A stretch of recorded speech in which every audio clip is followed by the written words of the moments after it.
Magkano ang ninakaw na pera ng mga balasubos na ito? Sa inilabas na listahan ng PCIJ o ng Philippine Center for Investigative Journalism kamakailan, makikita ang 15 mga distrito na nakatanggap di umano ng lion's share o pinakamalaking parte mula sa espesyal na pondo ng DPWH. At ang nanguna sa listahan, ang unang distrito ng Ilocos Norte, kung saan ang tumatayong congressman, ang presidential son, Sandro Marcos. Sumunod naman sa kanya, ang Leyte 1st District, na distrito naman ng pinsa ng Pangulo, ang dating House Speaker Martin Romualdez. Sa PCIJ report, binansagan sina Congressman Marcos at dating Speaker Romualdez bilang pork barrel kings. Kita mo na kung sino ang dalawang pinakamalaking buhaya sa Kongreso.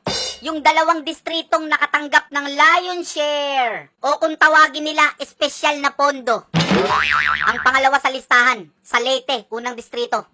Nasasakupan ni Martin Romualdez alias Tambaluslos, yung pinsa ng Pangulo.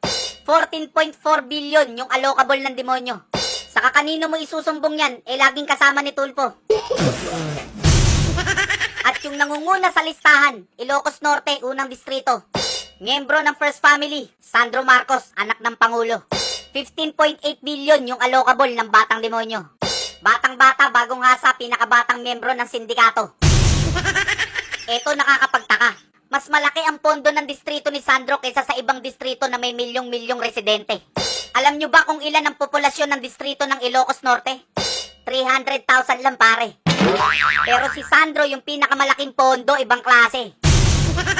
Huwag ka na magtaka, syempre anak ng presidente. Kaya kailangan mas malaki. Mula lolo hanggang tatay magnanakaw pare. Pansin nyo yung mga ninakaw? Palaki ng palaki. Kaya nga ito bata pa lang tinuturuan ng maging tirador ng Ilocos Norte.